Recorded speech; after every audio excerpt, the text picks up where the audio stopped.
tercera. Buenos días, comenzamos ya la segunda mesa de debate de este foro que organizamos junto a MyInvestor. Voy a presentar a los ponentes que me acompañan esta mañana. Aquí a mi derecha, Carlos Santiso, gestor de MyInvestor, cartera permanente y CARIA Dinámico. A su lado, Jesús Domínguez, consejero delegado y gestor de Valentum Asset Management. A su lado, Rafael Ortega, gestor también de MyInvestor, cartera permanente y River Patrimonio. A su lado, Gonzalo Sánchez Crespo, director de inversiones de GES Consult. Y José Ramón Boluda, gestor de Singular Asset Management. Y vamos a hablar en esta mesa, después de lo que se ha hablado en la primera, en la que es cierto lo que comentaban algunos de los ponentes, como Javier Ruiz, que no se sabe muy bien por dónde van a ir los tiros económicos, ¿no? Estamos ante la recesión más radiografiada de la historia, no termina de ocurrir y mientras tanto los mercados te sorprenden este año con un cuatrimestre espléndido. ¿Y cómo afecta esto a las valoraciones que hacen los gestores, vosotros, de las compañías, de las carteras, que aunque, bueno, casi todos vuestros fondos son de stock picking, de selección de valores, pero no deja de afectar de alguna manera el componente macro y ese sentimiento de mercado a esa valoración, ¿no? Entonces me gustaría empezar precisamente por esto. ¿Cómo hacéis esos ajustes de valoración en las carteras en un entorno tan, digamos, sorprendente, ¿no?, para lo que se está descontando? Carlos, por ejemplo, vosotros, ¿cómo lo analizáis? Bueno, estoy muy de acuerdo con lo que comentaba, sobre todo antes Javier, que estamos en un entorno bastante incierto. El año pasado, la recesión más telegrafiada de la historia, totalmente coincido con el titular, cuando hay un consenso tan elevado sobre algo, lo más probable es que no ocurra. Al final, lo que nosotros intentamos hacer es hacer una rotación, no tanto del 100% de la cartera, sino más bien de los pesos hacia donde hay más oportunidades, que en mi opinión ahora mismo es compañías de un perfil más industrial. Empezamos el año y el margen de seguridad de la mayoría de las compañías era bastante elevado. Ha habido subidas considerables, hablamos de que en Europa los índices están entre el 10-15% más o menos, dependiendo de qué índice hablemos. Tenemos una exposición en Europa de más o menos el 70%, siempre ha sido así, no es porque tengamos predilección por Europa, es porque es donde encontramos las compañías con las que nos sentimos más cómodos, sobre todo small caps. Y bueno, el margen de seguridad ahora mismo en la mayor parte de las compañías que nos gustan, nos encajan, evidentemente no es el mismo que a principio de año. Tenemos compañías que han subido un 50, un 30, un 20, y compañías que han sufrido más. Y lo que hacemos es ir ajustando peso. Tenemos convicción en la mayor parte de la cartera. Vamos rotando. Una compañía puede pasar de un 5% al 2%, otra del 2% al 5%, en función de cómo se van ajustando las valoraciones. Y aunque invertimos en renta variable, que creemos que es el activo que a largo plazo lo hace mejor, nuestros fondos son todos de perfil conservador, e incluso en el fondo de renta variable es más bien un fondo mixto. Y lo que hacemos es cubrir escenarios de cola, como puede ser una potencial recesión, por medio de derivados. Entonces, en un escenario de cola que podríamos ver caídas de entre el 30-50%, dependiendo del ajuste y del impacto de la misma sobre los earnings de las compañías, nosotros tener caídas que fuesen entre el 7 y 15 más o menos como máximo. Y es como lo estamos jugando. Así que si hay un escenario en el cual es un soft landing, en el cual no creo del todo, pero soy agnóstico respecto a eso, lo haríamos bien, capturaríamos un 40-50% de lo que suba la renta variable. Ahora mismo vamos más 7 más o menos. Y en un escenario recesivo, pues los partícipes entre los que me encuentro veríamos suavizado el potencial drawdown, que es lo importante en un fondo de perfil conservador. Jesús, ¿vosotros cómo estáis haciendo ese ajuste de valoración? Y no sé si estáis haciendo una rotación de valores hacia otro tipo de segmentos o cómo lo estáis viendo. Bueno, nosotros somos muy poco de análisis macro, ¿no? Y nos gusta en general, comprar compañías en las que pensemos que nos podemos quedar porque el negocio es bueno y va a ir componiendo y nos podemos quedar muchos años. Eso no quiere decir que no nos equivoquemos o que no cambien las cosas y tengas que hacer esos ajustes que comentas. Ajustes concretos no hemos hecho demasiados.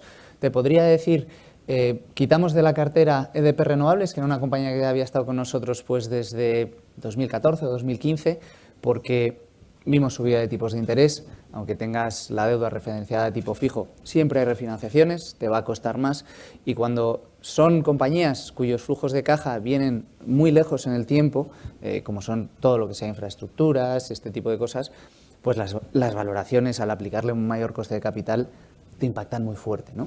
También, entonces quitamos esta, también te afectan a todas aquellas que son más de crecimiento, ¿no? Entonces en tecnología sí que fuimos un poquito más lentos y seguimos teniendo alguna cosa de tecnología que hemos sufrido un poco más, pero así a nivel, vamos a hacer ajustes de cartera, quitamos EDPR y sí que hicimos una inversión en Bankinter, por la misma razón, tipos de interés. No somos muy de bancos, pero por primera vez en 10-15 años los bancos de verdad iban a volver a ganar dinero. Pues hay que pensar en eso y hay que hacer algún tipo de movimiento. No puedes girar la cabeza.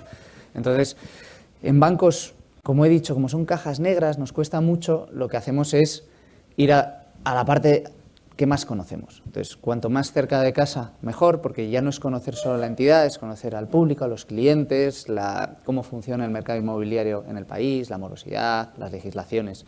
Entonces, si estamos en Europa, mejor; si estamos en España, todavía mejor.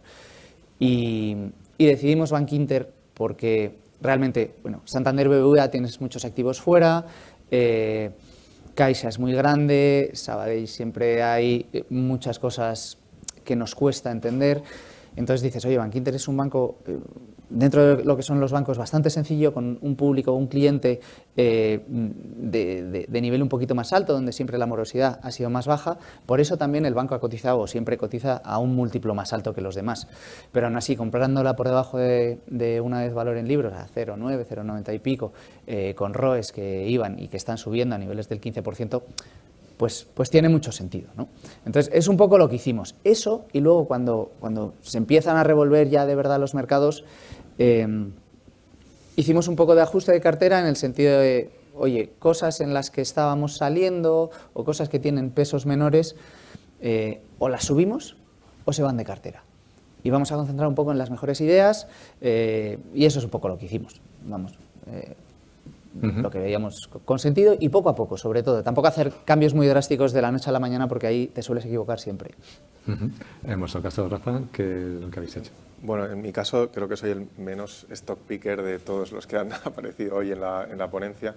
Entonces, en los dos fondos que participo, el primero con mi compañero Carlos, son fondos conservadores, fondos equilibrados y sobre todo carteras todo en uno, ¿no? El tipo de inversor que viene con nosotros busca una única línea en la que tener todo lo que debería de tener un patrimonio, y creo que entornos como el actual, comentaba Carlos esto de que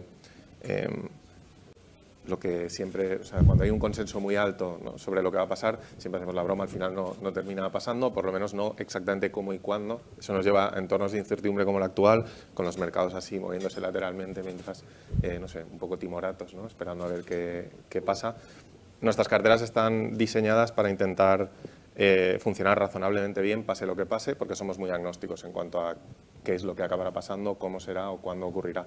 Y entonces eso quiere decir que no solo invertimos en acciones, tenemos algo de renta fija, tenemos oro, en el caso de Real Patrimonio, exposición a volatilidad, futuros gestionados y toda una serie de estrategias que diversifican la exposición estructuralmente. Y con esto quiero decir que, independientemente de lo que acabe pasando, el escenario económico que reine, si aparece una recesión, qué tipo de recesión sea, nuestras carteras siempre tienen algo que va a funcionar, porque tenemos realmente un abanico muy, muy amplio de activos y estrategias. Y con esto intentamos que aquellos activos que se ven estructuralmente favorecidos compensen en parte las pérdidas que también vamos a tener seguro, porque estarán también los activos que se verán menos estructuralmente favorecidos, para al final acabar con un perfil de retorno-riesgo que sea adecuado para un inversor equilibrado. Al final, un poco algo parecido a lo que comentaba Carlos, intentar que en un entorno muy, muy negativo, pues ese drawdown máximo se corte en el momento en el que las pérdidas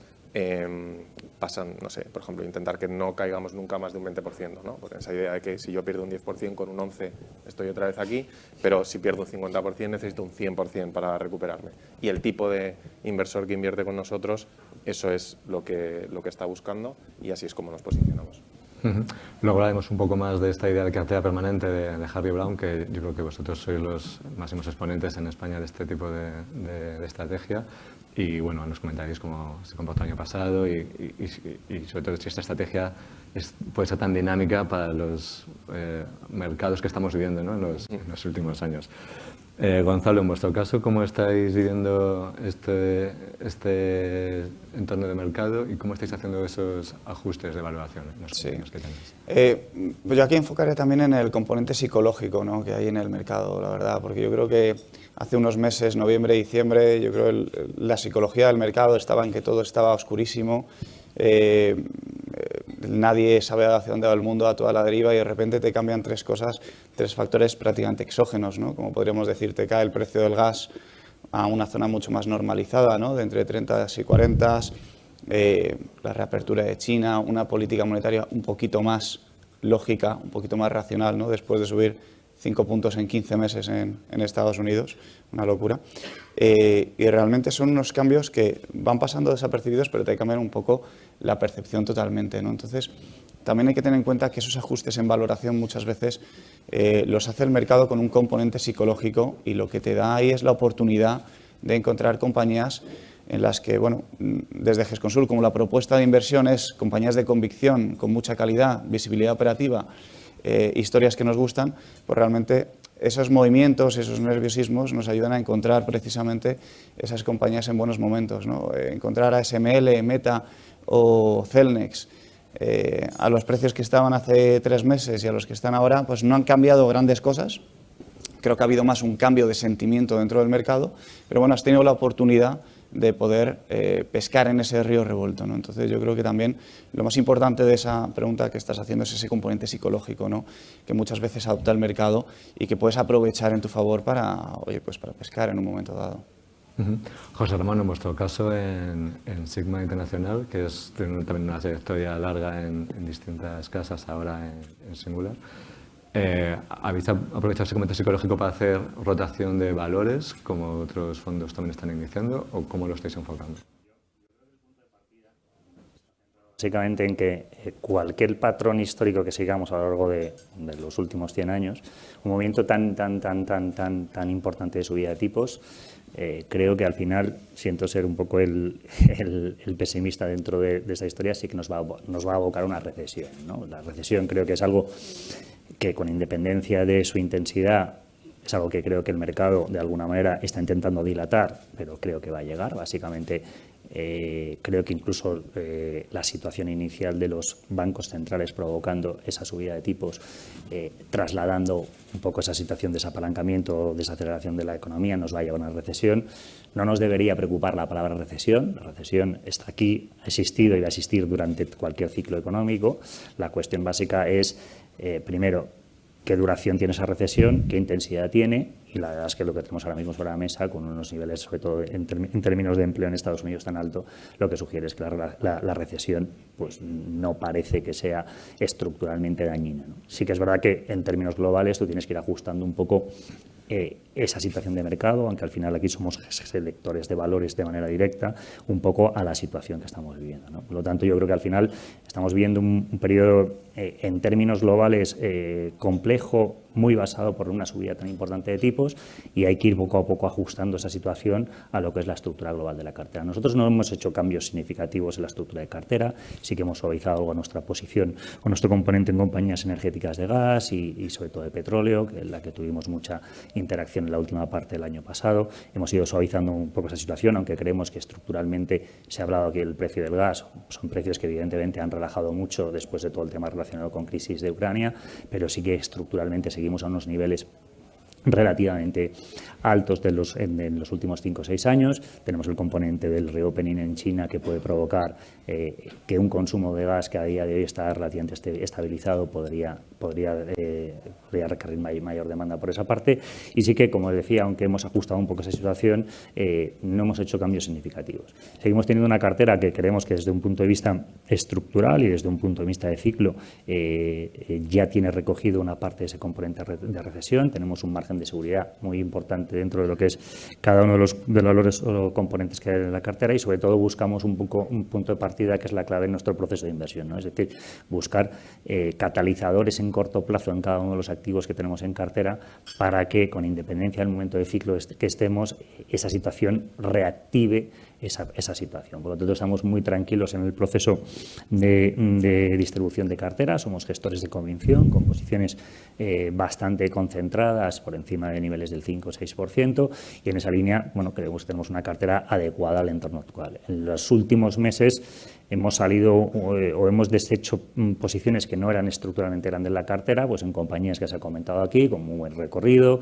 compañía como Meta, compañía como Alphabet, compañías en las que aprovechamos sobre todo momentos muy puntuales de valoración en la última parte del año pasado, y hemos ido poco a poco recogiendo esa situación, no porque no nos gusten nuestros negocios, sino porque al final el resto de compañías han tenido un comportamiento en bolsa mucho más ajustado, y el potencial de revalorización que tenemos es superior, ¿no? Pero sí, en líneas generales, creo que al final tenemos que asumir que el ciclo inversor ha cambiado radicalmente con esta subida de tipos. Las valoraciones, y se ha hablado aquí también, no se hacen igual o no deberían hacerse igual en términos generales con un ciclo de tipo como el que tenemos a día de hoy. El momento de mercado de la economía a nivel global es distinto, y sobre todo creo que sí que las compañías son las que mejor se están ajustando en muchos casos a esta nueva situación. Yo creo, por añadir una cosa, que es que la realidad es esa. O sea, no sabemos si habrá recesión o no, pero cuando suben los tipos... es muy probable que la recesión... Hay cosas que cuestan más dinero, entonces tienes que tirar de otro sitio. Y luego, lo que decías, a veces parece que todos, como estamos un poco todos en lo mismo, bueno, algunos más stock pickers, otros menos, pero estamos siempre con lo que valen las cosas. Y lo que decía Gonzalo del factor psicológico, y el factor psicológico de un poco la masa inversora. Al final vemos que la renta fija vuelve a ser un activo que llevaba, otra vez, como los bancos, ¿no?, muchos años sin ser una opción de inversión. Entonces, esos son flujos de dinero. Y la renta variable, o sea, nos guste o no, con todo el influjo de dinero que habían metido todos los bancos centrales durante los últimos años, pues había subido mucho. Entonces ahora, oye, hay flujos que salen de renta variable, que se van a renta fija, que se van a distintos tipos de renta fija. El real estate nadie sabe muy bien cómo está, porque parece que las valoraciones tampoco se mueven, pero claro, si no hay transacciones no hay valoraciones nuevas, ¿no? Entonces yo creo que tenemos que tener en cuenta eso. Y desde nuestro punto de vista concreto, que sí que hacemos, bueno, que tenemos dos fondos, uno más dedicado a empresas grandes y otro más dedicado a empresas pequeñas, vemos una disparidad brutal de valoraciones. Entonces te puedes quejar todo lo que quieras y puedes decir esto vale más, pero tienes que tener en cuenta cómo van los flujos de dinero, qué es lo que está pasando en el mundo, y ves que a dos compañías muy similares, del mismo sector, que son las dos buenas, que las dos crecen, y una es grande y otra es pequeña, la pequeña ha pasado de estar con prima en múltiplos a estar con un descuento tremendo. Entonces, ahí hay una oportunidad. Y yo creo que es lo que hay que mirar y también pensar un poquito más allá de valoraciones y de un poco enfoscarse en una idea, ¿no? Es decir, aquí tenemos una oportunidad, yo creo que hay que ir construyendo una inversión en esas oportunidades, pero bueno, teniendo en cuenta, y vosotros probablemente lo sepáis mejor, que distribuís mejor, sois más asset allocators igual, en ese sentido, decir, oye, es que la renta fija, no sé, 4, 5, 6, algunos bonos corporativos, sí, eso sin es un demasiado factor riesgo. muy clave, claro. Hay mucho inversor desplazado de la renta variable a la renta fija en un entorno, sobre todo en esa parte de asignación de activos. Es decir, nosotros aplicamos la teoría de valor tanto en un fondo puro de renta variable, que es Sigma, como en un fondo que tiene mucha más acepción a renta fija, que es Gamma, pero bajo el mismo concepto. El problema es que, evidentemente, en un fondo en el que tú tienes acepción o tienes más consideración a la parte de la volatilidad idea del riesgo máximo asumido, empezamos a ver muchas más oportunidades en esa parte de la estructura de capital de la compañía, en la parte de la deuda, que veíamos hace X tiempo. Y sabemos que, como hemos definido bien en términos de flujo, hay inversores hacia todo tipo de activos. Quizá esa situación de tipos absolutamente al alza o movimiento de tipos tan agresivo que hemos visto, ha surgido nuevas oportunidades en otros activos en esa línea. Sí que es verdad, y coincido básicamente, Jesús, con el tema de no hay que obcecarse en la valoración, pero sí que es verdad que estamos en un punto quizá de polarización de activos muy extremo. Es decir, hay cosas extremadamente caras y cosas extremadamente baratas. Cosas extremadamente caras no hay que confundirlo con negocios malos. Son negocios muy buenos, pero a precios muy elevados. Y las posibilidades de pérdida en ese tipo de compañías, en un entorno como el que estamos viviendo, o incluso un entorno de crecimiento, son mucho más elevadas cuando tú estás comprando un activo a 32 veces beneficios que cuando lo estás comprando a 6 veces beneficios. Y ese es el efecto claro que hay que tener y dinamizar un poco en el proceso de la inversión. Es decir, creo que al final se abre una oportunidad para la parte de tanto selección de valores como para la parte de asignación de activos, con la oportunidad de un activo que en los últimos 7 u 8 años no ha formado parte de una cartera global de un cliente por la parte de la renta fija, y en ese sentido creo que al final, combinando esas dos situaciones, creo que estamos en un entorno en el que con paciencia, con trabajo y con metodología, las valoraciones acabarán surgiendo, y en sectores tan variopintos y distintos como sectores más de crecimiento, menos de crecimiento. Es decir, al final, aquí el concepto de que lo barato está relacionado con gestores, con sectores que crecen poco, yo creo que ahí hay bastante discrepancia, ¿no?, en esa línea. Recogiendo el guante de los asignadores de activos en My Investor Cartera Permanente, ¿cómo se realiza realmente esa asignación de activos? ¿Cómo se aplica esa estrategia de cartera permanente de Harry Brown? Y no sé si estos últimos años habéis tenido más dificultad a la hora de realizarlo, o es ahora cuando veis que es la oportunidad realmente de realizarlo por esa polarización de valoraciones que hay. A ver, en un asset allocation como cartera permanente no es un asset allocation discrecional, es confiar en el asset allocation base, entonces no hay mucho que tú puedas cambiar. Sí que es cierto que en nuestro caso, no ha pasado demasiado, 15, 18 meses, la situación en el sector de renta fija, bueno, en el segmento de renta fija gubernamental era bastante complicada, digamos, por decirlo de alguna manera.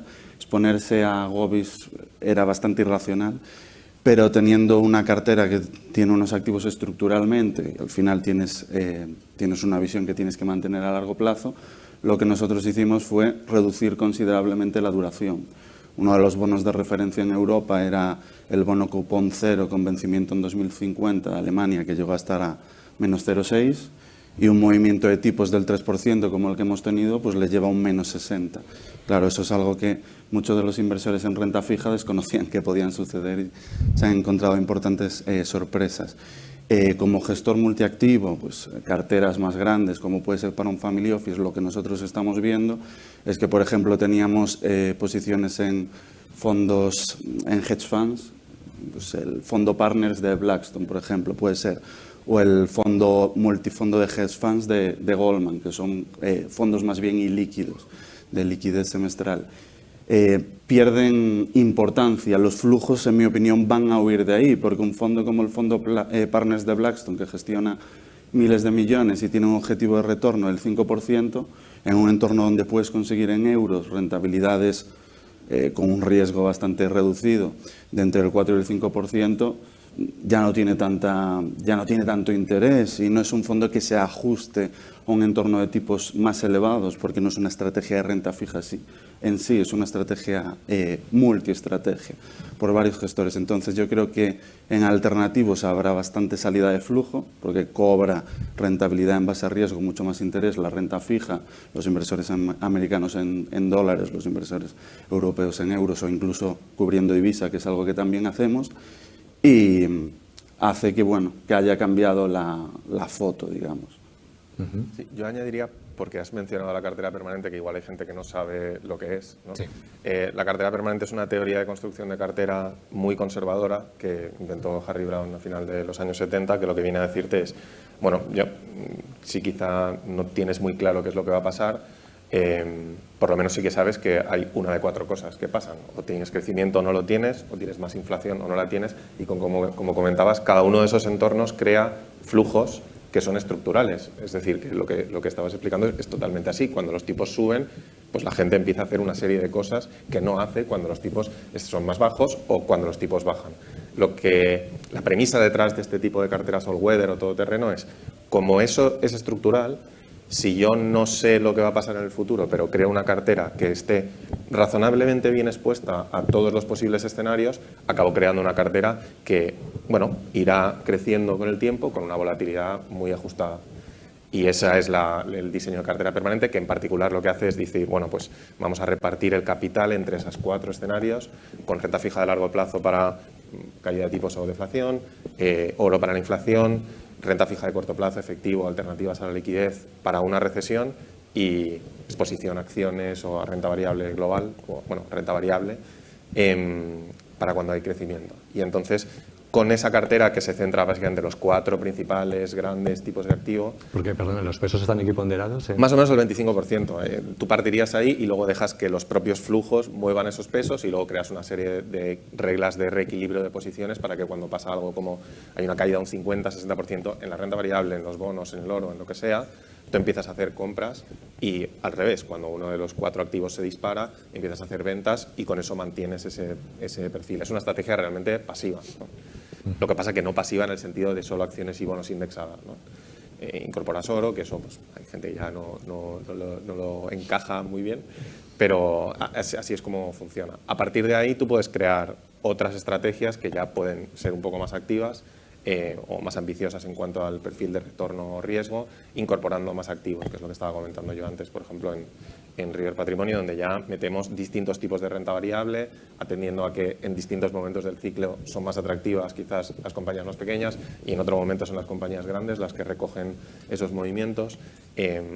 Otras estrategias, como decía, la volatilidad, futuros gestionados, otro tipo de materias primas, todo para intentar crear esa cartera todoterreno que equilibra todas las posiciones. Esto es, digamos, una manera más estratégica o sistemática de enfrentar el problema de la asignación de activos. En vez de intentar predecir lo que vas a hacer, estudiar esas relaciones estructurales e intentar crear carteras que estén bien equilibradas, ¿no? Que cada una de esas posiciones tenga el peso suficiente como para que se note, o sea, es decir, tener un 2% de algo muy diferente al resto de piezas no va a cambiar nada. La pega de este tipo de estrategia es que al final el tracking error frente al índice, que suele ser una cartera que solo tiene acciones y bonos, pues es bastante alto, porque empiezas a alejarte mucho de lo que está haciendo la mayoría. Es decir, que no se incrementaría el peso ahora en activos de deuda, pese al repunte de rentabilidad de la deuda soberana. En el caso de la cartera permanente, tú atenderías a esas reglas que te has prefijado, ¿no? Que al final lo que acaban haciendo es que solo reequilibras la cartera cuando los movimientos han sido muy fuertes. Lo que también pasa con la cartera permanente es que siempre tienes algún activo que todo el mundo te está diciendo que cómo estás, o sea, que estás como una cabra teniendo en la cartera, ¿no? Y hasta hace unos años todo el mundo nos criticaba, bueno, es que claro, tienes ahí un 25% en cash o en alternativas que no te están dando nada, te están lastrando, hasta que el año pasado fue lo que hizo de baliza en la cartera mientras todo caía, ¿no? El año pasado ya no nos lo criticaron, pero luego es el oro, luego es la renta variable, esa es otra de las cosas que hace un poco especial esta cartera, que tienes también siempre activos que todo el mercado te está diciendo, tus compañeros, que no tiene mucho sentido que los tengas en la cartera, pero es parte de la jugada. Cuando creó Brown esta estrategia no existían los criptoactivos, pero no sé si algún inversor os ha comentado alguna vez si lo asimilaríais a esa parte de oro para... Continuamente. Sí que es verdad que cuanto más alto está el precio, pues más interés tiene, ¿no? Este último año ya nadie nos ha dicho nada.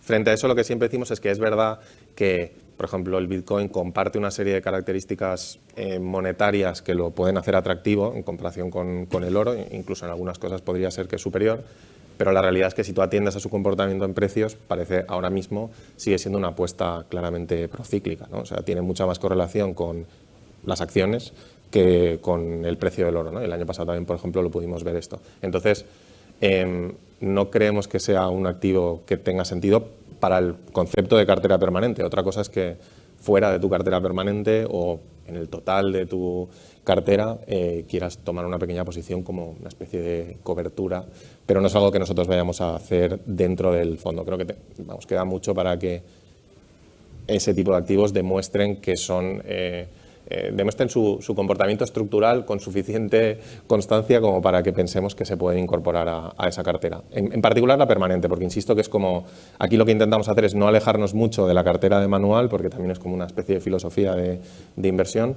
A partir de ahí luego tú puedes coger ese concepto de cartera todoterreno y crear la tuya propia, que puede tener todos los cambios que quieras frente a esa idea base de 4 activos, 4 escenarios. El componente psicológico siempre afecta a los mercados, lo que pasa que bueno, en situaciones como las que hemos vivido, de COVID, de la guerra de Ucrania, de inflación, pues parece que nos damos cuenta de que esto es así, ¿no? Pero ¿hasta qué punto ahora este componente psicológico de algo que parece que no llega, llamémoslo recesión, que algunos sí que consideran que va a ocurrir, aterrizaje suave, está haciendo que el mercado siga expectante ante algo que encima tiene descontado, pero que no encuentra esos catalizadores para que muchas empresas pues florezcan ese valor que tienen? Por ejemplo, Gonzalo, ¿cómo lo ves? Pues sí, la verdad es que es aún más difícil de navegar, ¿no? Cuando intentas predecir recesiones. Yo he leído muchos estrategas, ¿no?, de casas muy reputadas que llevan pues ya por lo menos 3 o 4 trimestres hablando de la debacle en los beneficios por acción de las cotizaciones y bueno, cada vez que se equivocan un trimestre pues lo van posponiendo, ¿no?, realmente, ¿no? Y te cambian luego 3 cosas. Pues lo que hemos dicho antes, ¿no? Algunos factores exógenos, como es el precio del gas, que va en vena a todos los componentes industriales de Europa. Se ha notado muchísimo los spreads de crédito, ¿no?, como te ha bajado la parte subordinada de 700 a 400, ¿no?, que es un movimiento muy fuerte, ¿no?, lo cual implica una mejora de la percepción económica muy fuerte cuando tú pensabas que estaba todo negro y te ibas a ir al hoyo, ¿no?, prácticamente. Entonces, bueno, la verdad es que yo creo que es complicado de navegar, ¿no?, y decir a ciencia cierta qué es lo que va a ocurrir. Yo creo que ahí, si tu posicionamiento es compañías que realmente no dependan tanto de esos factores exógenos, de esos ciclos, sino compañías en las que tú tengas convicción porque realmente estás viendo una visibilidad operativa, una recurrencia en resultados, compañías que te están generando caja y que además pues todos estos movimientos psicológicos del mercado te invitan a comprarlas más baratas. Y hablamos de, no sé, pues cosas que se han comentado antes en profundidad y no voy a extender, ¿no?, pero el comprarte Google a 15, 16 veces beneficios, pues es sorprendente, ¿no?, un negocio como ese, ¿no?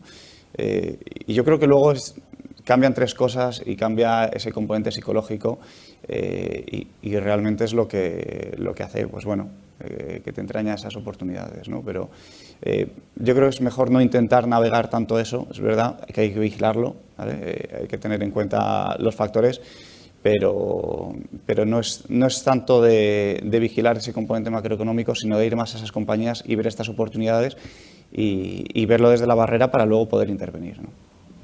Seguimos encontrando esas oportunidades después de los grandes episodios que hemos vivido del COVID. ¿Sigue habiendo esas oportunidades de entrada en el mercado que todavía no están reconocidas? Yo creo que sí. Yo creo que hay ahora muchísimas oportunidades, sobre todo en lo que comentábamos antes, ¿no?, en compañías pequeñas. Sobre todo compañías pequeñas que tengan un balance sólido y quizá, bueno, que estén evitando un poco más el consumo discrecional, que tengan negocios, pues, oye, pues por ejemplo del lujo, impresionante, pues tienes compañías pequeñitas por ahí que funcionan muy bien, o compañías que sigan creciendo, que tengan algún componente tecnológico que veas que está ahí y que va a crecer más, te aplican otra valoración, pero bueno, un poco siguiendo lo que decíais de psicología, os voy a dar una lectura un poco diferente que me llamó la atención el otro día, pues hablando con algunos amigos gestores de renta fija, igual que nadie quería duración hace poco, empecé a ver como un poco de prisa por conseguir duraciones largas o muy largas o lo más larga que pueda conseguir con rentabilidades atractivas, y un poco el componente psicológico que veía ahí es no me fío un pelo de esto.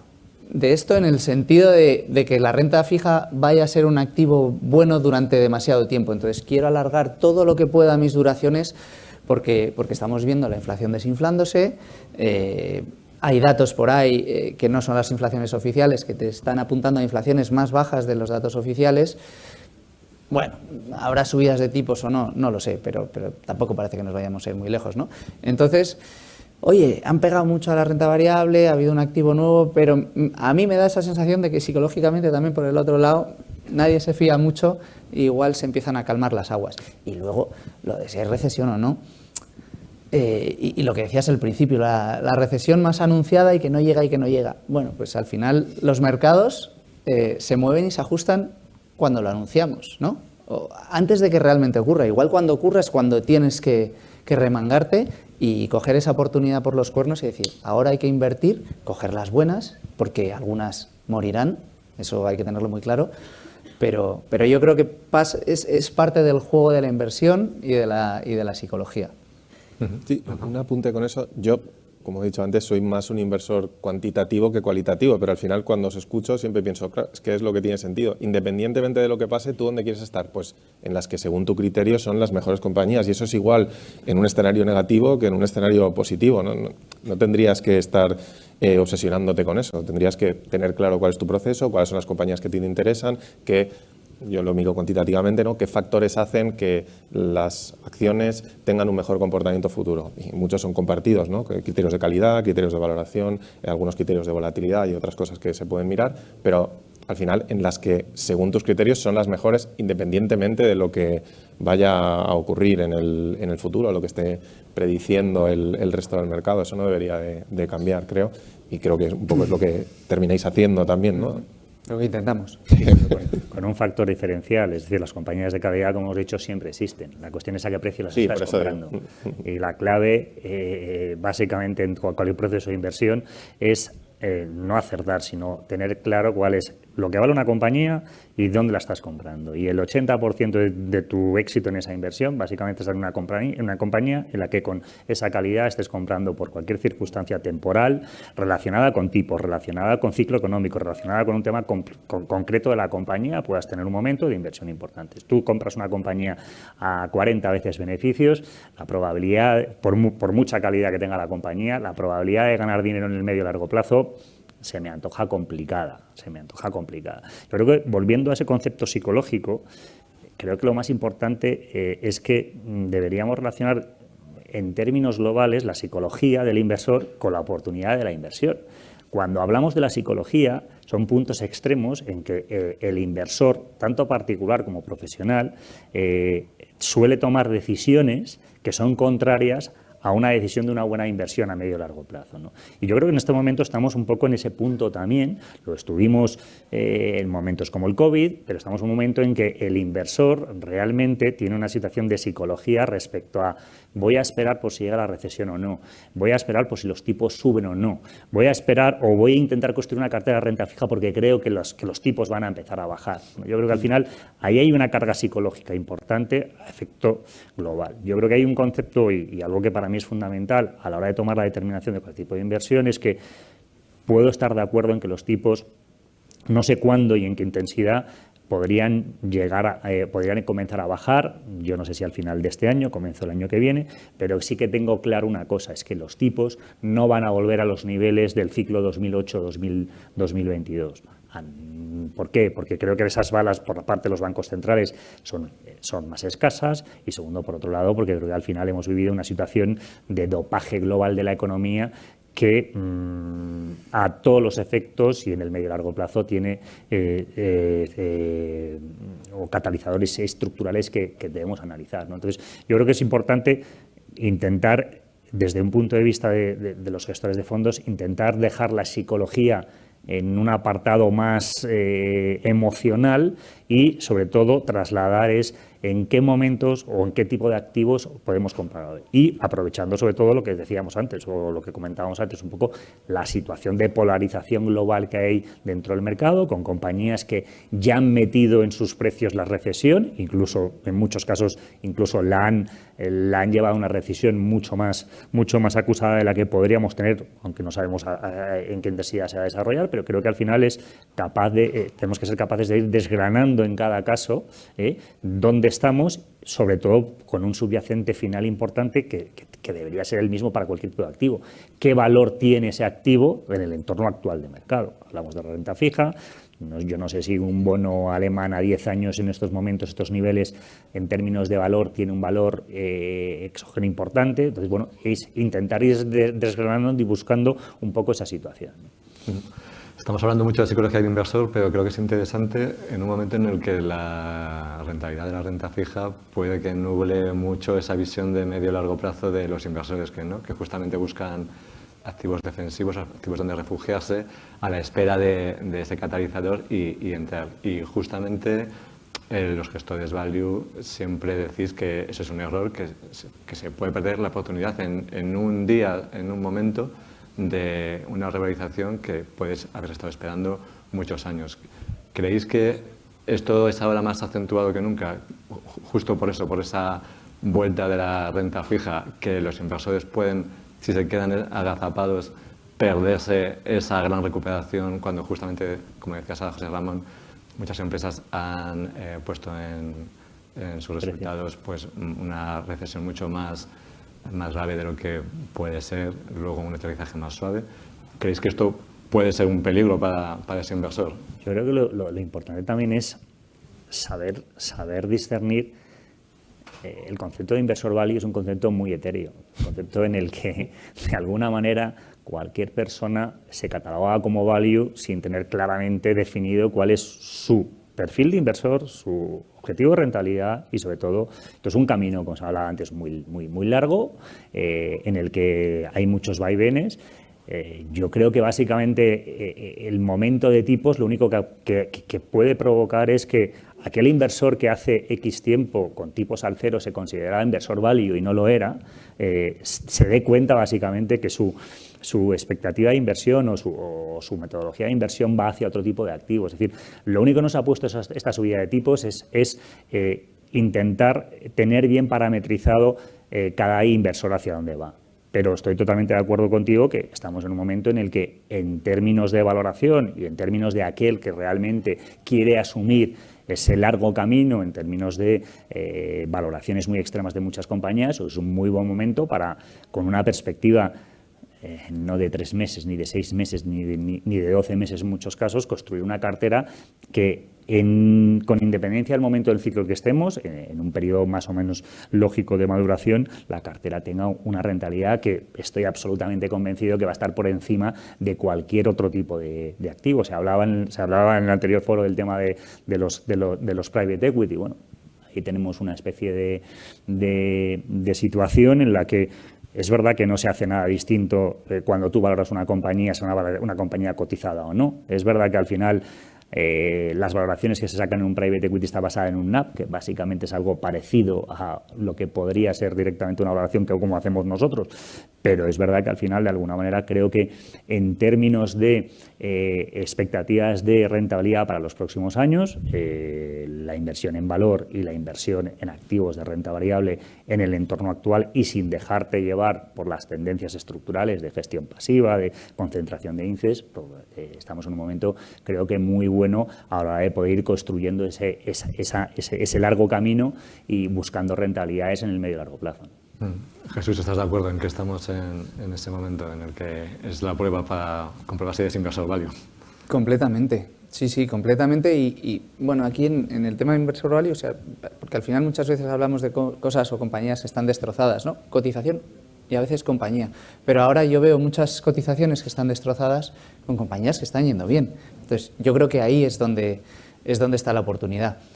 Si, oye, empezamos a funcionar en un mundo que los tipos estén donde estén, bueno, pues las compañías empezarán a trabajar en ese escenario y volveremos a haber un poco, yo creo que normalización y esas oportunidades acabarán tirando. ¿Cuándo? No lo sabemos, pero yo estoy harto de ver compañías que, no sé, están ganando un 20% más que hace 3 años y están un 20% más abajo en cotización que hace 3 años. Pues por ponerte un ejemplo, Global Dominion, que allí hizo su plan estratégico, han completado un plan estratégico de 3 años, les ha salido fenomenal, van a seguir creciendo, el valor está ahí muerto. Compañías que lo hicieron muy bien, que, oye, que igual que vendían por internet, alguna farmacéutica o, bueno, farmacia que vendía por internet, que subió mucho, están destrozadas, no paran de crecer. Entonces yo creo que hay un caldo ahí de cultivo impresionante que lo que tienes que hacer es mirar un poco, seleccionar y poner tu inversión y dejarlas correr, dejarlas trabajar, porque esa es la magia de ganar dinero en bolsa y en cualquier inversión, dejarlo correr, que vayan componiendo, que, oye, que cojan sus flujos de caja, lo vuelvan a invertir y dentro de 5 años pues, ven una compañía que esté con un beneficio neto que sea un, no sé, un 50, un 70, un 30% más de lo que es hoy, ¿no? Y ahí es donde te encuentras, oye, si parece que no ha pasado nada, porque muchas veces, lo que decías antes, ¿no? Nos vamos a perder el carro, van a pegar un disparo hacia arriba, que es un poco lo que, ¿no?, muchos inversores buscan. Y realmente cuando ganas dinero es cuando te compras una cosa que es buena y la dejas correr, como si tú fueses un empresario, o como muchos empresarios que tenemos de clientes, y dicen, tengo miedo a la bolsa, pero si es lo que tú tienes, si es lo que has hecho toda tu vida, pero dividido en 40 o en 30 o en las inversiones que hagamos, ¿no? Entonces, es muy buen momento porque puedes coger valoraciones súper interesantes ahora. En este entorno, Rafa y Carlos, sí que tenéis más en cuenta la gestión de riesgo por el componente de vuestros fondos. ¿Cómo lo estáis analizando? Bueno, yo diría que, o sea, estoy de acuerdo con lo que estáis diciendo, pero yendo a la pregunta original, la gente le da miedo, ¿no? O sea, entonces es un problema psicológico, como estáis diciendo. La gente dice, bueno, me da miedo, pero además es que estoy esperando el momento perfecto para yo decidirlo. No lo hace esto casi nadie en el mundo, pero mágicamente usted, desde su sofá, va a decidir cuál es el mejor momento para ahora tirarnos, ¿no? Normalmente lo vas a hacer cuando ya...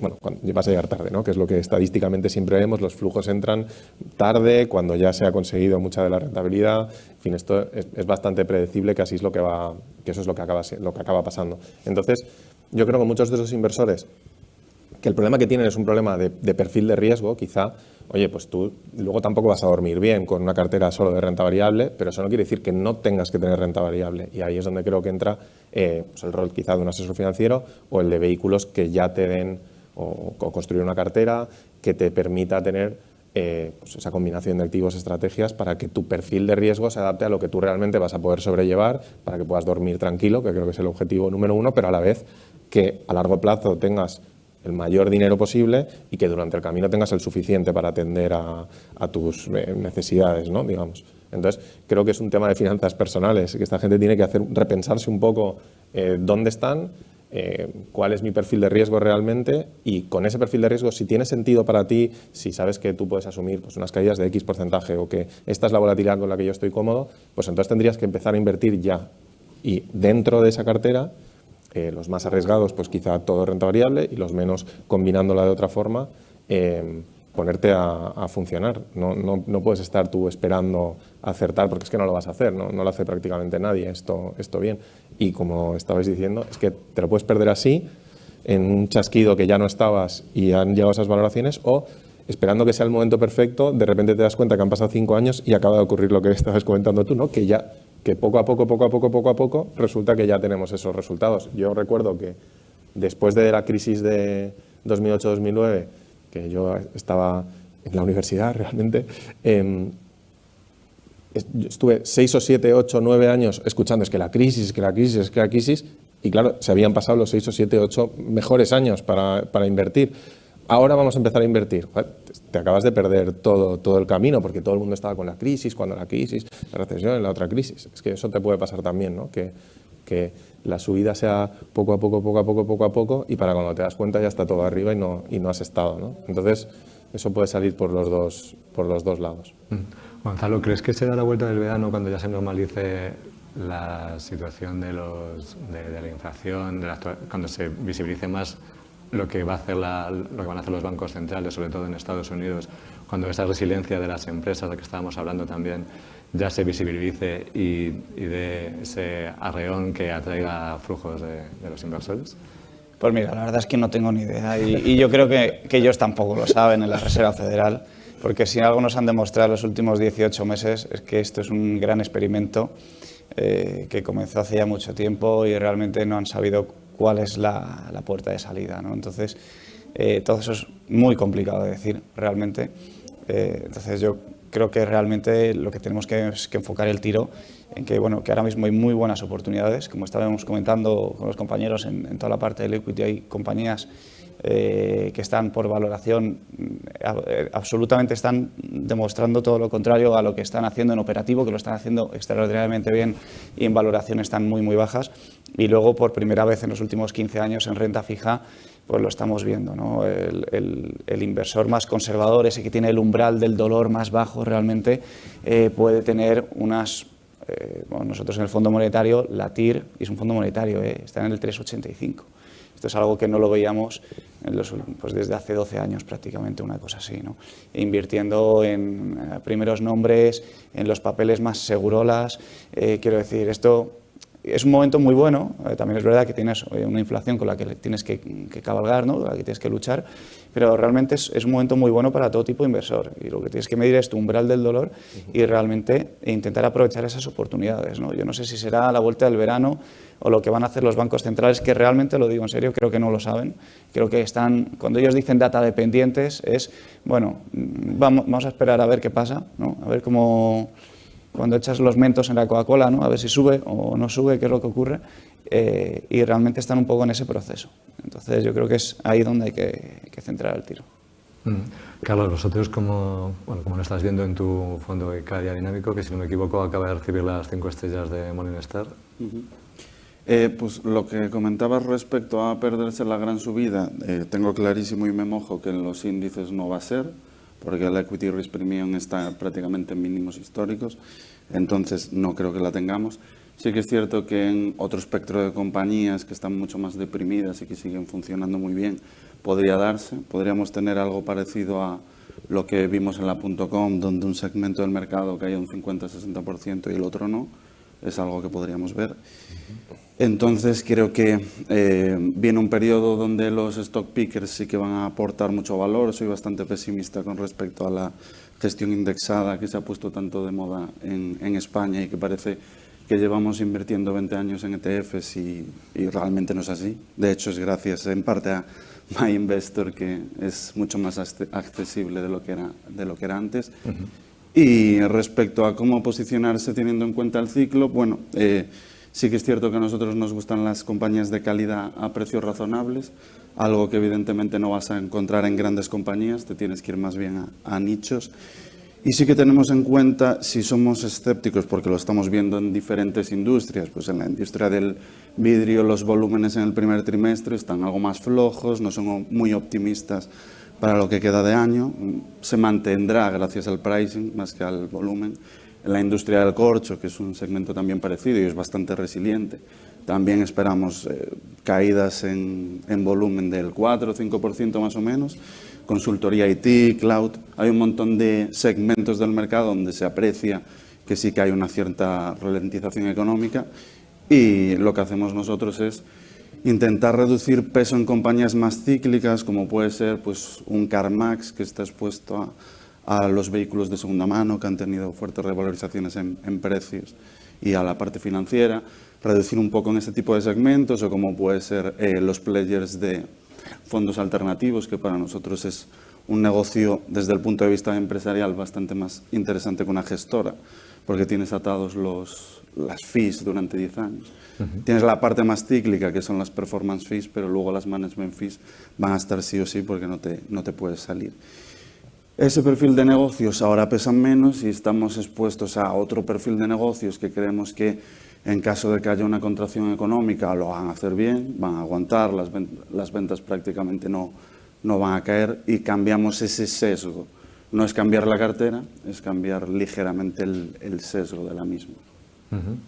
José Ramón, comentabas antes que no habéis hecho grandes rotaciones, pero no sé si estáis viendo ahora oportunidades en algunos segmentos, en algunos nichos de small caps que de repente os interese? A ver, oportunidades, siempre estamos viendo cosas, ¿no? El factor diferencial en nuestro proceso de inversión tiene el análisis y sobre todo el catalizador o momentum para que ese análisis entre dentro de esa posición. Insisto, al final no hemos tenido una rotación grande en la cartera, tenemos compañías también muy consistentes en términos de previsibilidad de flujo de caja y previsibilidad de ingreso. Estamos viendo cosas, sobre todo que el año pasado pues, tuvieron un comportamiento estacional, no solo intrínseco de la compañía, sino del sector más complicado. Tenemos cosas en el sector de videojuegos, un sector que ha crecido históricamente en los últimos años con tasas compuestas importantes y que tuvo el peor año en el 22, sobre todo muy basado en todos los flujos que había tenido, sobre todo en la época de la pandemia, y estamos un poco en ese proceso de construcción, ¿no? Como decía, creo que es importante que al final en la metodología del día a día y en nuestro trabajo del día a día siempre surgen oportunidades que analizamos, vamos viendo y al final básicamente entran en cartera en el momento en que el umbral el potencial de revalorización sea superior a lo que tenemos dentro de cartera, ¿no? Nosotros también utilizamos el derivado solo para la parte de optimizar precios de compra, tanto de compra como de salida de los activos. No utilizamos el derivado per se en la parte de la cobertura, sino al final optimizamos, o cuando tenemos claro cuánto vale una compañía, pues bueno, tenemos dos maneras directamente de hacerlo. Si la compañía está muy por debajo de estos niveles, pues compramos. Si está algo por encima y estamos dispuestos a comprar un precio, pues bueno,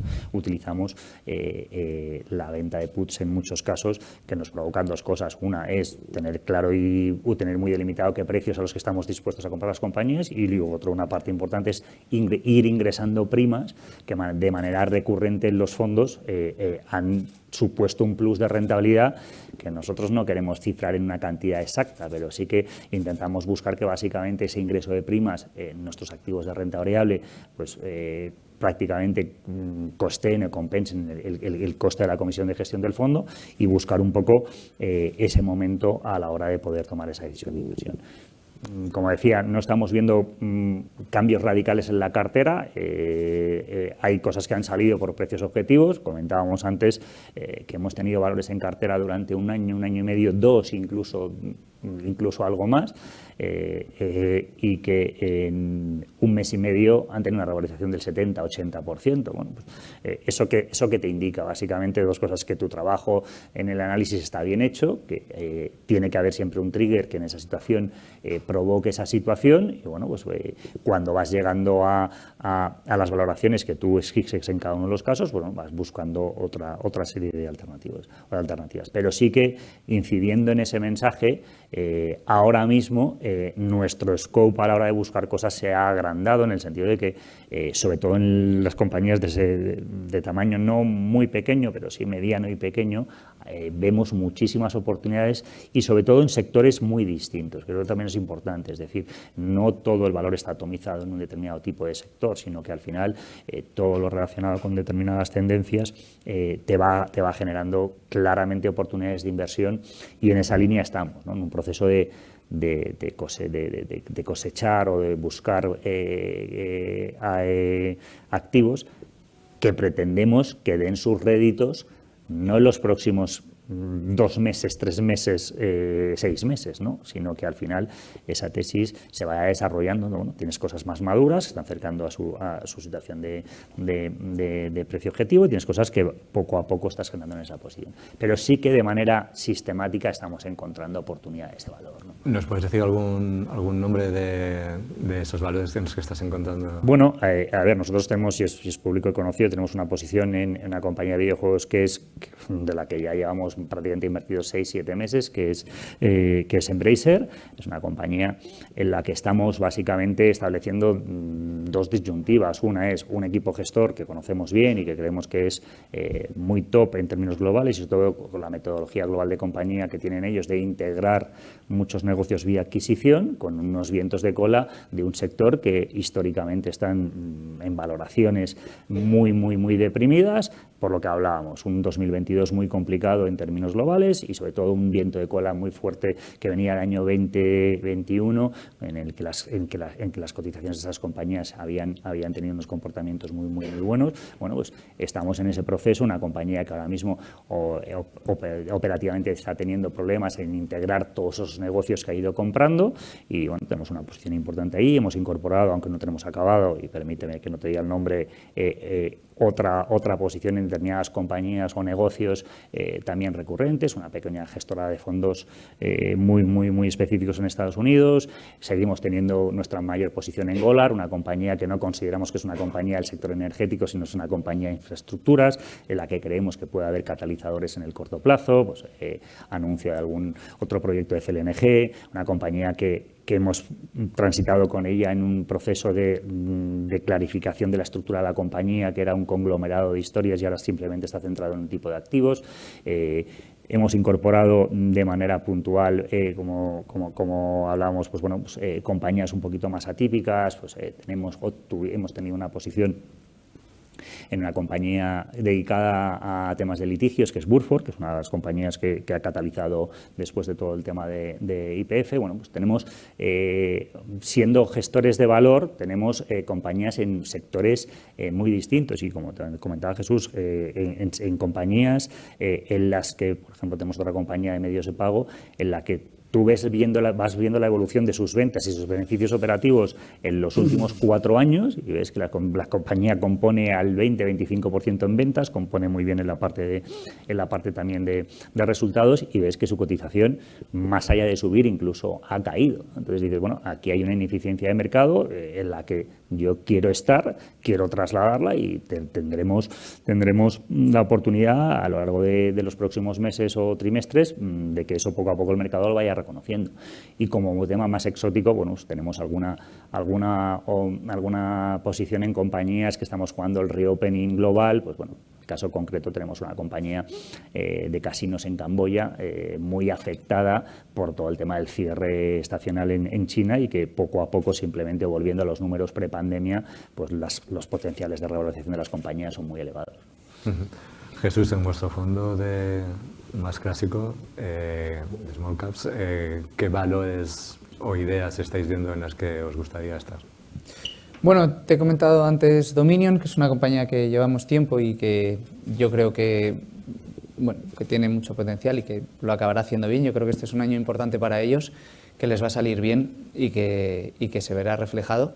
Se han metido en una parte de renovables que yo creo que el mercado no está valorando en absoluto y van a ir vendiendo participaciones y yo creo que ahí debería aflorar valor.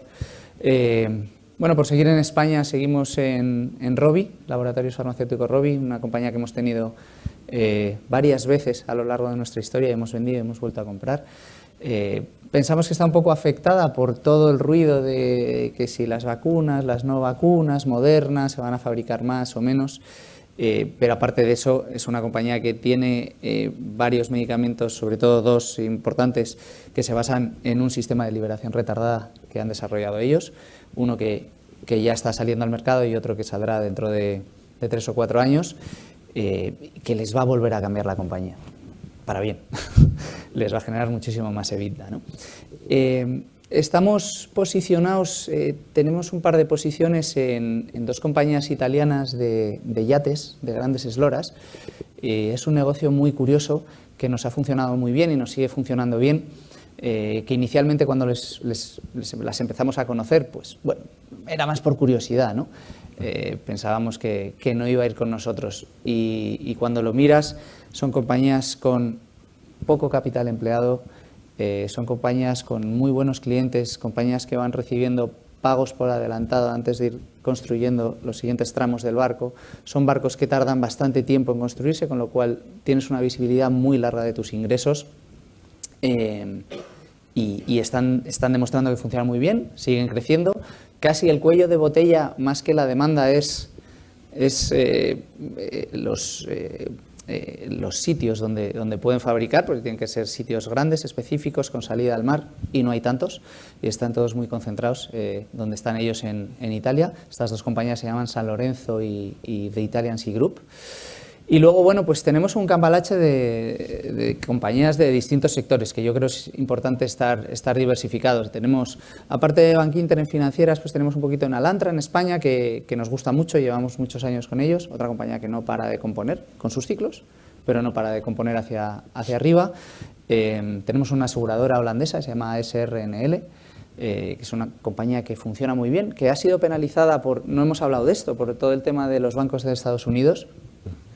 Y bueno, en un banco, pues en Europa te puede pasar lo que te ha pasado en Estados Unidos, que se vayan los depósitos y el banco quiebra en 24 horas. Tampoco hay que darle muchas vueltas, es el negocio del banco.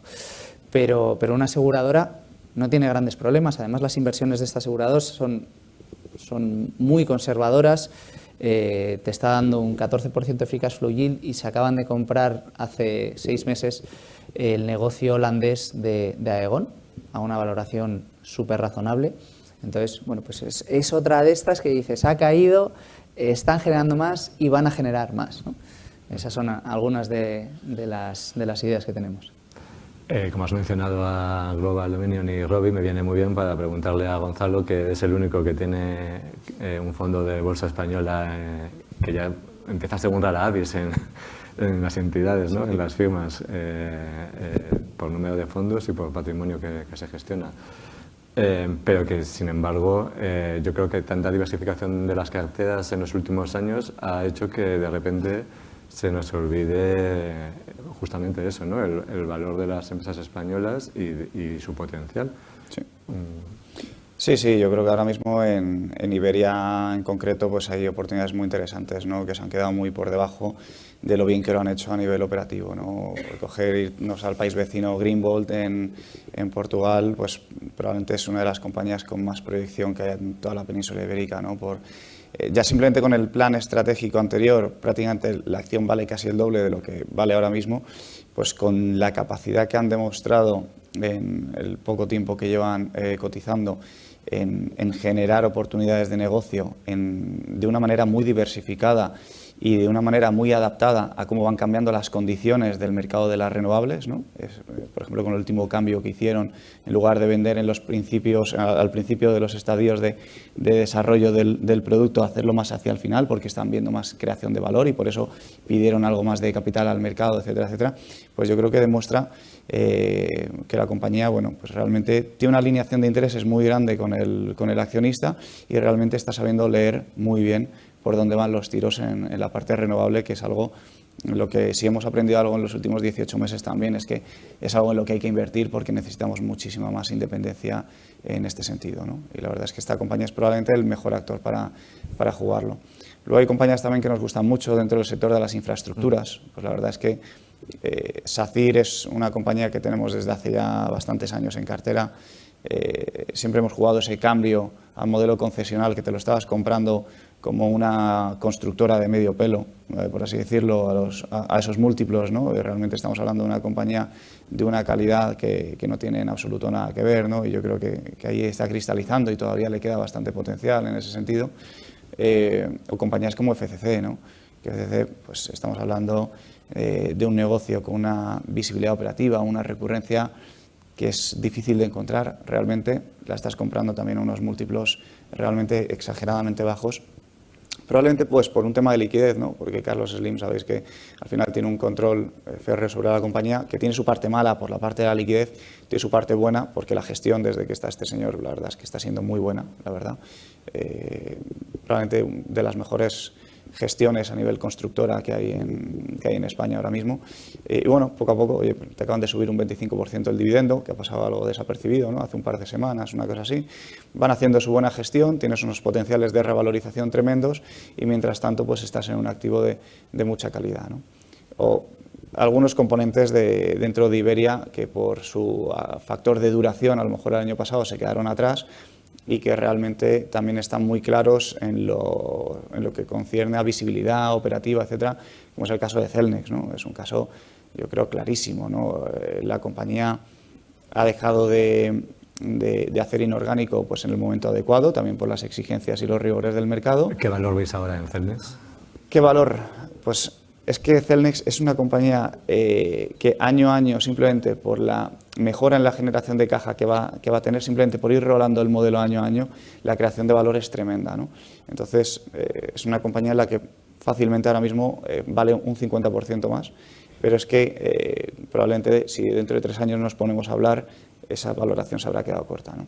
Es una compañía que también es muy raro encontrar una compañía que tenga tantos catalizadores a largo plazo, ¿no? Antes se ha hablado aquí del 5G, de las necesidades de datos, etcétera, etcétera.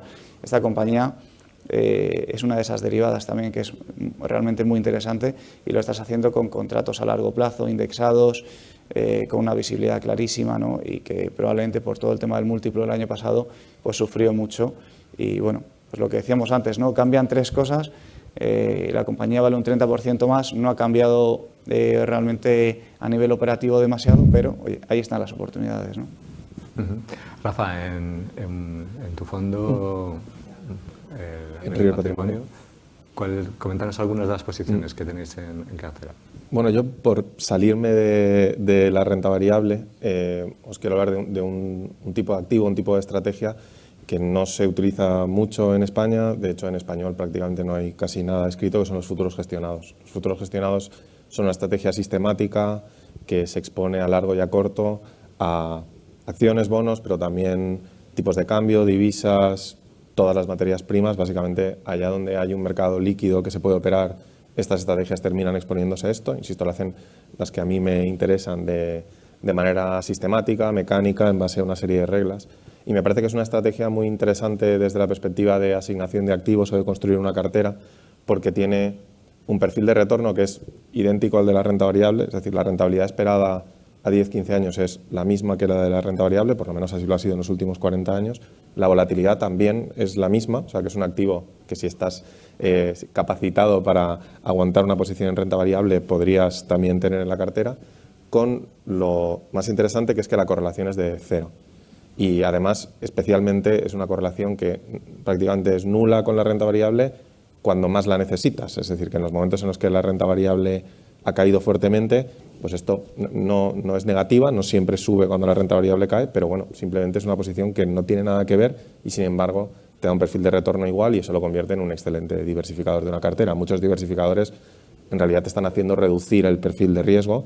En este caso no, puedes mantener un perfil de riesgo, un perfil de volatilidad alto con una posición nueva. La complicación a la hora de incorporarlo es que, como muchas otras estrategias alternativas, históricamente los gestores que aplicaban esto o las casas donde podías entrar esta estrategia pues tenían unas comisiones altísimas y al final esa comisión tan alta se acababa comiendo la rentabilidad en exceso, que generaba la estrategia. Pero creo que con la presión de la gestión pasiva, pero también en Estados Unidos hubo un cambio de normativa que permitió que los ETFs empezaran a poder incorporar este tipo de estrategias. Eso hizo que aparecieran nuevos players que bajaran los costes y algunos de las grandes casas pues han tenido que adaptar y han tenido que bajar un poco el coste. Y entonces eso ha hecho que de repente sea verdaderamente atractivo porque sin necesidad de tener millones de euros para invertir en esta estrategia puedes acceder.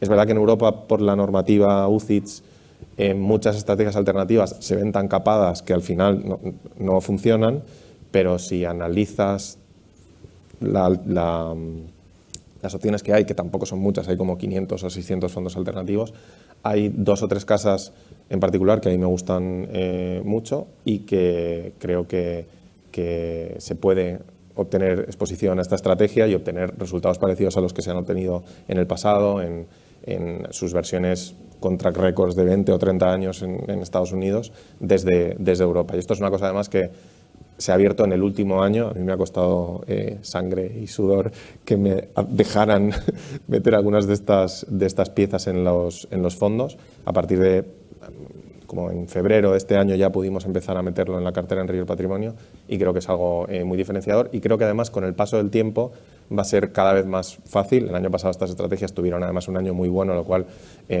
no es indicativo de nada, pero hace que haya un poco más de interés y creo que va a ser cada vez más fácil que también un inversor retail o alguien que gestiona su propia cartera lo introduzca en la cartera pues mediante ETF, formato fondo de inversión y De hecho, creo que MyInvestor está a punto de poder hacerse con algunos de estos fondos que a mí me gustan.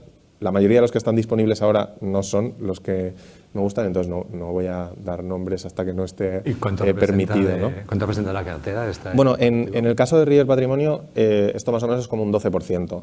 También diversificadamente, porque cada uno de estos gestores luego tienes que rascar un poco para ver qué tipo de implementación hacen. No es lo mismo una estrategia, por ejemplo, que hace un seguimiento de tendencias de corto plazo, que es muy reactiva y entonces, por ejemplo, en un escenario de caídas suele rápidamente cubrirte, pero luego también tiene una rentabilidad esperada menor a largo plazo. Luego también cada uno de estos asume un nivel de volatilidad diferente, entonces depende de qué quieras que te haga en la cartera. Lo puedes utilizar como un elemento más defensivo o lo puedes utilizar como un elemento más ofensivo, ¿no? Dentro de como una alternativa a renta variable o quizá como una alternativa a renta fija, bonos, oro o otras posiciones así. Entonces creo que es muy versátil, aún no hay suficiente variedad como para poder escoger, pero creo que es algo que se va a ir incorporando y que puede que veamos más en las carteras de pues, grandes casas de asesores financieros o algunas casas de inversión que lo empiezan a incorporar. Pues estaremos atentos a MyInvestor, que siempre son muy innovadores en este tipo de estrategias. Carlos, en Caja Dinámico, coméntanos algunos de los principales valores en la parte de renta variable. Bueno, la mayoría de principales posiciones son de un estilo bastante similar. Una de las principales posiciones es una compañía suiza, Jungfrau Bank, que explota un monopolio, que es el transporte por ferrocarril a uno de los principales destinos turísticos del país, que es el pico de Jungfrau Joch. Es competencia del Zermatt, las típicas montañas que salen en la chocolatina de Toblerone. Ha sufrido mucho con el COVID y bueno, en su momento, con una caída de más del 50%, si creías que en algún momento se iba a recuperar el turismo de larga distancia, post-COVID, era un play bastante seguro, porque la certidumbre que tiene esta compañía, siendo un monopolio, es elevadísima, la visibilidad sobre el valor terminal. Y ahora mismo en 2022 recuperaron más o menos el 60% del turismo de larga distancia, que es principalmente chino, es donde están más enfocados a nivel ventas, y han conseguido hacer las ventas de 2019, es decir, con un 60% ya está en las ventas de 2019. Evidentemente hay parte de precio, teniendo en cuenta el entorno inflacionario en el que estamos, pero no es solo un tema de precio, es un tema de una propuesta más holística cuando te desplazas a Jungfrau, y también de, bueno, pues acometieron la mayor inversión de la historia de la compañía, que es una compañía de más de 50 años, que fue el V Cableway, que hace que te puedas desplazar dentro de las montañas de una forma muchísimo más veloz. Hay una mayor rotación de usuarios y está capado el número de visitantes que pueden ir por día, más o menos hacen 1 millón de visitantes al año. Esto va a hacer que puedas superar ese 1 millón de visitantes, y en los momentos de baja asistencia, como podría ser la parte de Winter Sports y demás, están potenciando la gama de servicios que ofrecen y demás, y bueno, nos lleva a que con unas ventas, con un turismo 60% de lo que era 2019, estamos en ventas en 2019. Diciembre de 2022 el volumen, el tráfico ya fue equivalente a 2019, ya están al 100%, por lo que soy bastante optimista de cara a 2023, y aún le falta bastante por recuperar, como digo, una compañía que el nivel de certidumbre es bastante elevado. Luego jugamos un play que es algo más temporal en el sector de sabores y fragancias, que es un sector de altísima calidad que suele cotizar con una prima importante. Tenemos players como Robertet y Vaughan que cotizan a múltiplos, en mi opinión, prohibitivos. Y es un segmento que se está consolidando. Tú ves las transacciones que se han hecho en los últimos 4 años y estamos hablando de 50, 60 operaciones de M&As, de players más pequeños. Y hay un player en Reino Unido que se llama Treat, que tiene relaciones, el top 10 de clientes por facturación, la duración media de la relación es de más de 20 años, pero es un sector con unos costes de cambio gigantescos. Y por temas, es lo que tendríamos que contestar, había sufrido la cotización un 50%, en nuestra opinión, por temas temporales, no estructurales, que no estaba, parte de las ventas eran de productos que que están linkados con China y eso evidentemente tiene un impacto. Tuvieron un one-off en un segmento que representaba un 3% de las ventas, que es hard tea, que es un té con un agregado de un 4 o 5% de alcohol. Y lo que es el core del negocio, que es lo importante, apenas tuvo impacto, tuvo un crecimiento orgánico del 9%, si no me equivoco. Y en mi opinión era algo 100% temporal que se iba a solventar a lo largo de 2023 y en adelante. Publicaron resultados y bueno, la tendencia de la compañía va en esa línea, ha recuperado como un 20-25% desde que nosotros compramos. Luego en los países nórdicos, que es un campo de compañías consolidadores de mercados o compounders, nos suele gustar cuando un serial acquirer adquiere compañías que tienen relación entre sí y puede generar sinergias, ¿no? Cuando compras compañías que no tienen ningún tipo de relación entre sí y bueno, es comprar por comprar. Al final estás jugando ahí el arbitraje del múltiplo. Está cotizando la compañía que tú adquieres a 20 y está comprando por debajo compañías a 10-15 veces Enterprise Value EBITDA y pues, estás jugando básicamente eso. No es lo que nos gusta. En cambio, nosotros encontramos una compañía que está en el segmento de las concesiones de construcción, cuidado y mantenimiento de zonas verdes en países nórdicos y ahora está saliéndose fuera de países nórdicos, haciéndolo de forma espectacular. Y que hace 3 años era una compañía que estaba en pérdidas a nivel de márgenes operativos. Ahora mismo está a nivel de márgenes operativos en un 8%. Ha sido un viaje no demasiado largo en tiempo, pero sí bastante largo en cuanto a generación de flujo de caja. Ha crecido considerablemente y que los últimos 5 años ha crecido a tasas del 50%, orgánico entre un 6-10 más o menos. No es una compañía con crecimiento orgánico negativo y que complementa con M&A, no es el caso. Y bueno, pues un segmento tremendamente resiliente que no sufre las crisis, con contratos indexados a la inflación que se revisan una vez al año. Y no soy muy partidario de que el mercado cometa grandes ineficiencias en compañías como Apple o Meta. Creo que las preguntas a responder ahí son más complicadas que en el mundo de small caps. En nuestro caso, pues en 2022, que ya teníamos un entorno inflacionario bastante grande, no había repercutido aún los incrementos de precio que estaban por contrato. Pues si veías las memorias, veías en el epígrafe que todos los contratos estaban indexados a inflación. Y a cierre de 2022 y lo que llevamos de 2023, los márgenes han ido a máximos históricos y la compañía lo está haciendo de forma espectacular. Y así más compañías, bueno, pues algo menos atractivo, que suele asustar más, el sector financiero, una small cap de Reino Unido que no suele gustar porque está relacionada con la financiación de vehículos de segunda mano, que suena de todo menos interesante, pero que estamos hablando de un management que también es una compañía familiar, que lleva más de 50 años gestionando la compañía, que lo hacen de una forma tremendamente conservadora, que incluso en una crisis como podría ser 2008, que debería de ser el peor entorno para una compañía de este perfil, lo hicieron de forma espectacular, no sufrieron prácticamente nada a nivel operativo y que han diversificado la parte de préstamos para vehículos de segunda mano en préstamos puente para vivienda, que es un segmento que me gusta mucho, más en la parte de ilíquidos, lo conocía de antes, pero se han metido ahí.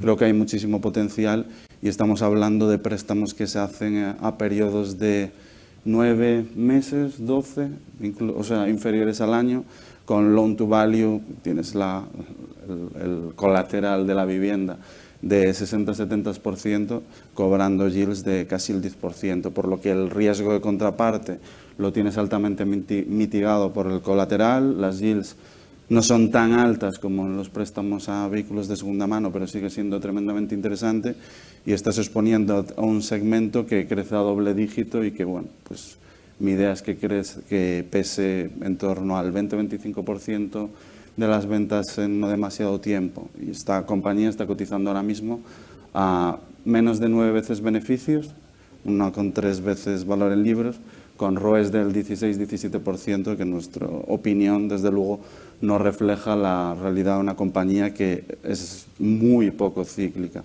a pesar de lo que podría parecer. Y serían esas las principales posiciones. Muy bien, pues nos has aportado un montón de ideas, y igual que el resto de los ponentes, a los que quiero agradecer su presencia en esta segunda mesa. Y bueno, por recapitular un poco esta segunda mesa y la jornada, lo que queda claro es que no hay que tener miedo al mercado y seguir investigando.